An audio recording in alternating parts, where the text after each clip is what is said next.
नमस्कार, स्वागत है आपका हमारे समाचार में और मैं हूं आपके साथ दिव्या शेखावत। श्रीगंगानगर जिले के नजदीकी ग्राम पंचायत 9T KW टाकरावाली में डॉक्टर BR अम्बेडकर साहब की भव्य प्रतिमा का अनावरण किया गया। आपको बता दें कि अम्बेडकर लाइब्रेरी का लोकार्पण राजस्थान भ्रष्टाचार निरोधक ब्यूरो राजस्थान के DGP डॉक्टर रवि प्रकाश मेहड़ा ने किया है। तो वहीं कार्यक्रम में बाबा साहेब के अनुयायियों ने DGP डॉक्टर रवि प्रकाश मेहड़ा का जोरदार और जोशीले अंदाज में जय भीम के नारों को लगाकर स्वागत भी किया। तो वहीं कार्यक्रम की अध्यक्षता डॉक्टर अम्बेडकर वेलफेयर सोसाइटी संयुक्त सचिव व पूर्व सरपंच नंदराम मेघवाल ने की है। तो वहीं आपको बता दें, डॉक्टर अम्बेडकर वेलफेयर सोसाइटी के जिलाध्यक्ष रघुवीर परिहार ने कार्यक्रम की मॉनिटरिंग की है। साथ ही कार्यक्रम का आयोजन युवा सरपंच भारत रत्न मेघवाल व पूरी ग्राम पंचायत ने बड़े उत्साह और शानदार तरीके से किया। वहीं आपको बता दें, इस ऐतिहासिक कार्यक्रम में राजस्थान भर से लोग इस कार्यक्रम में शामिल हुए हैं। कार्यक्रम में DGP डॉक्टर रवि प्रकाश मेहड़ा ने बाबा साहब के जीवन पर प्रकाश डाला व बाबा साहब के संघर्षों, त्याग, तपस्या को याद करते हुए युवाओं को शिक्षा के लिए प्रेरित किया। आपको बता दें, डॉक्टर भीमराव अंबेडकर साहब के तमाम जीवन संघर्ष को विस्तार से बताया गया। इसके साथ ही युवाओं को नशे से दूर रहने के लिए भी प्रेरित किया गया। आपको बता दें, कार्यक्रम की अध्यक्षता कर रहे नंदराम मेघवाल ने मंच से बाबा साहब को याद करते हुए वो भावुक हो उठे और फूट फूट कर रोने लगे। पूरा कार्यक्रम का माहौल कुछ देर के लिए थम सा गया था। आपको बता दें, अम्बेडकर लाइब्रेरी का लोकार्पण करने के बाद DGP डॉक्टर रवि प्रकाश मेहड़ा ने अपने नाम का एक पौधा भी लगाया। वहीं कार्यक्रम के समापन के बाद हमारा समाचार के जिला संवाददाता रवीश मेघवाल ने DGP डॉक्टर रवि प्रकाश मेहड़ा से खास बातचीत की। आइए दिखाते हैं आपको एक खास रिपोर्ट। आप देख रहे हैं हमारा समाचार और मैं हूं आपके साथ रमेश मेघवाल। गंगानगर क्षेत्र के गांव टाकरावाली में आज भव्य डॉक्टर BR अम्बेडकर साहब की प्रतिमा का अनावरण किया गया। समारोह में Rajasthan ACP DG doctor Ravi Prakash ji Mehra हमारे साथ मौजूद है। डॉक्टर साहब, आज अम्बेडकर साहब की प्रतिमा का अनावरण किया, इस कार्यक्रम में आप शामिल हुए, क्या कुछ कहना चाहेंगे सर? देखिए, मेरा बड़ा सौभाग्य है कि आज गांव टाकरावाली में जो ये भव्य मूर्ति भारत रत्न डॉक्टर भीमराव अम्बेडकर साहब की नंदराम जी और उनके जो सुपुत्र सरपंच हैं भारत रत्न जी ने, उन्होंने मुझे ये मौका दिया। बाबा साहब के जो भी स्टैचूज़ हैं, मूर्तियां हैं, वो एक संदेश सभी लोगों को देते हैं, शिक्षा का, संगठित रहने का और संघर्ष करने का। और विशेषकर शिक्षा का जो महत्व है वो कमज़ोर और वंचित वर्गों के लिए बहुत ज़्यादा है।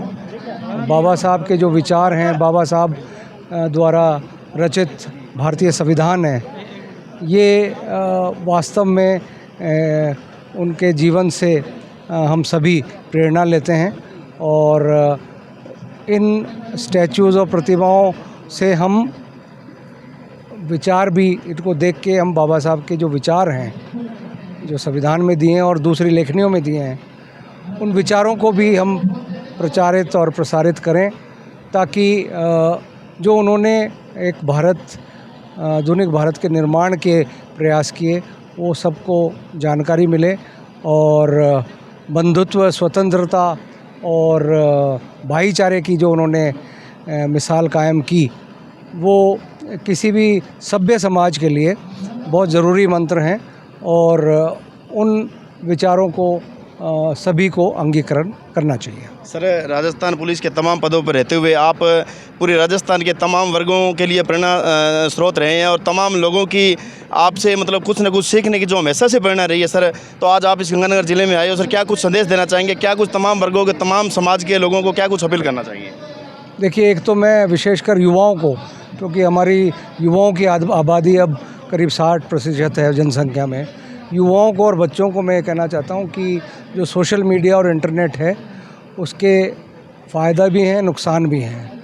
नुकसान और जो दुष्प्रभाव हैं उनसे दूर रहें और इसका जो अच्छी बातें हैं, ज्ञानवर्धक बातें हैं, उनका प्रयोग लें, उनको काम में लें।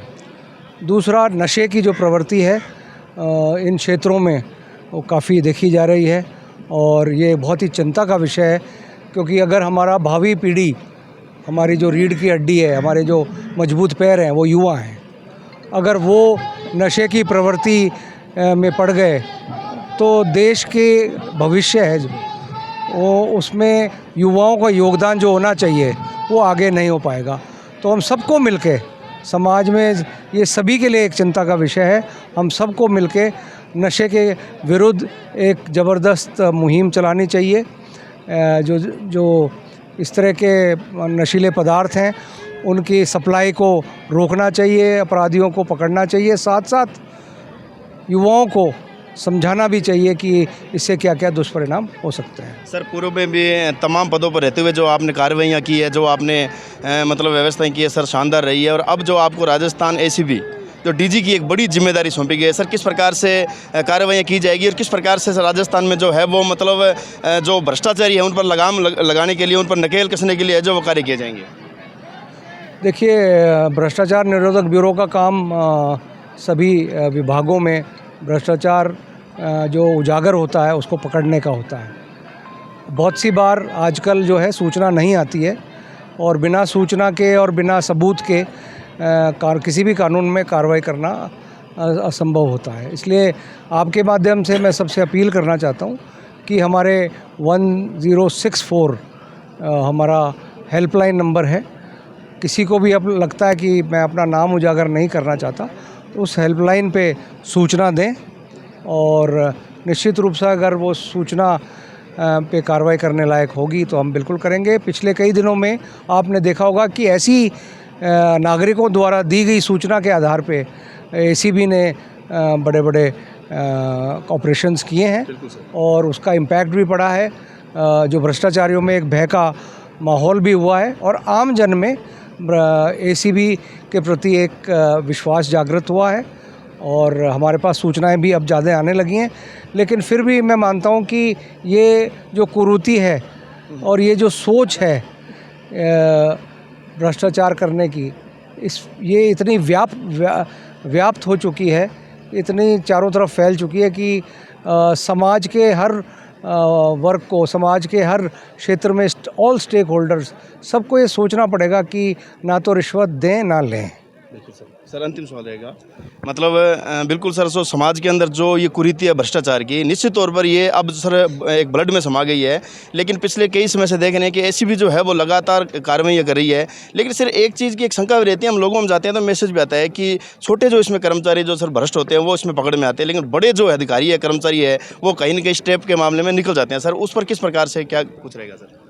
उसमें देखिए, हम गुप्त जानकारियाँ जुटाते हैं उनकी संपत्ति का, उनकी संपत्ति है, उनके जो फाइलों में उन्होंने अपने मिसयूज़ ऑफ ऑफिस किया है, किसी को गलत टेंडर दे दिया है, या कोई ऐसा प्रोजेक्ट जो भारी मात्रा में वो प्रोजेक्ट था उसमें कुछ ऐसी चीज़ की जिसमें एक फर्म को एडवांटेज मिल गया। ऐसी चीज़ें हम लगातार लोग इन्फॉर्मेशन भी देते हैं, डिपार्टमेंट के लोग कई बार देते हैं। उन पे हम तफ्तीश करके उन पे आय से अधिक संपत्ति के केस बनाते हैं, क्योंकि ट्रैप में अक्सर ये लोग बड़े चालाकी से ट्रैप की उसमें नहीं आते क्योंकि ये डायरेक्ट डील ही नहीं करते।